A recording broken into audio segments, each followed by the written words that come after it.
Hello everyone, today we are going to see about child psychology. Introduction to child psychology. This is Jim Piaget was called father of child psychology. He was from Switzerland. Okay, so father of psychology कौन थे? Jim Piaget. Okay, now definition here it says children's psychology is a major branch of psychology, focuses on children's emotional and behavioral problems as they develop from infancy through puberty. So children psychology का मतलब क्या होता है? ये एक ऐसा major branch of psychology है जिसमें जो जितने भी बच्चे होते हैं, है ना, जितने भी चिल्ड्रंस होते हैं उसमें इमोशनल और बिहेवियरल प्रॉब्लम्स क्या क्या देखने को मिलता है, इस पर चाइल्ड साइकोलॉजी ज़्यादा फोकस कर रही है। ठीक है, जैसे बच्चे इन्फेंसी से लेकर के प्यूबर्टी तक ग्रो करते हैं तो उसमें क्या क्या डेवलपमेंट देखने को मिलता है वो हम स्टडी करेंगे चाइल्ड साइकोलॉजी में। Okay, now types of development in children, we are going to see that क्या क्या टाइप्स ऑफ डेवलपमेंट बच्चों में देखने को मिलता है, क्या क्या चेंजेस देखने को मिलता है बच्चे में। ओके, तो first one is cognitive development, personality development, prenatal development, social development, sexual development, physical development, emotional development and language development. Now milestone we are going to see that is physical milestone. अब physical milestones में पहले हमें क्या देखने को मिलता है? Focuses on the development of both gross motor and fine motor skills. Okay, तो फिजिकल माइलस्टोन्स में हम क्या देखते हैं कि जो भी डेवलपमेंट है बच्चे का वो किस पे फोकस कर रहा है? ग्रोस मोटर स्किल्स में और फाइन मोटर स्किल्स में। ना cognitive mental milestone. Okay, cognitive मतलब क्या होता है? Mental process. तो ये कैसे फोकस करता है, किस पे फोकस करता है? It focuses on child development aptitude for thinking, learning and solving out the problems. Okay, जो भी बच्चे होते हैं what is the thinking capacity, okay, वो कैसे लर्न कर पा रहे हैं, सॉल्विंग कर पा रहे हैं कोई भी प्रॉब्लम्स को या नहीं, ये सारी चीज़ें हम किस में देखते हैं? कॉग्निटिव मेंटल माइलस्टोन्स में देखते हैं। ठीक है, now social and emotional milestones focuses on child's ability to express emotions and respond to the social interaction.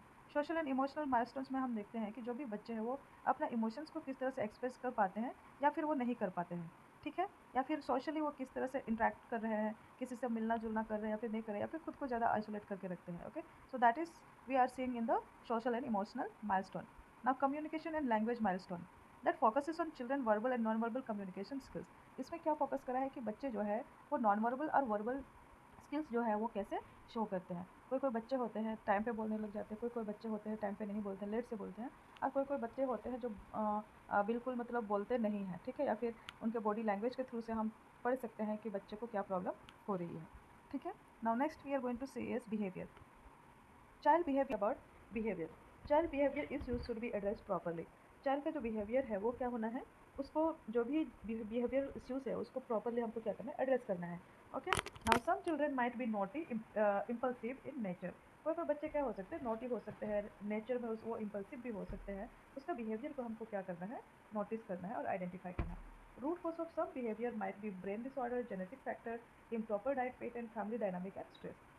तो जो भी अगर बच्चे में चेंजेस देखने को मिल रहे हैं हमें, ठीक है, तो उसका कारण क्या हो सकता है? ओके, तो वो कुछ भी हो सकता है, जैसे कि ब्रेन डिसऑर्डर हो सकता है, जेनेटिक फैक्टर हो सकता है, और जो भी बच्चे हैं वो प्रॉपर डाइट नहीं ले रहे हैं, उनका पैटर्न सही नहीं होगा जिसकी वजह से उसका बिहेवियर चेंजेस हो रहे होंगे।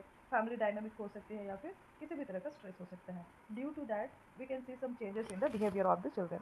ओके, ना बिहेवियर डिसऑर्डर क्या क्या होता है? बिहेवियर डिसऑर्डर में आता है ODD, oppositional different disorder, then CD that is conduct disorder, okay, then you have ADHD that is attention deficit hyperactivity disorder। ठीक है, तो ये जो प्रॉब्लम्स है, ये जो बिहेवियरल डिसऑर्डर है, इसको क्या करना है?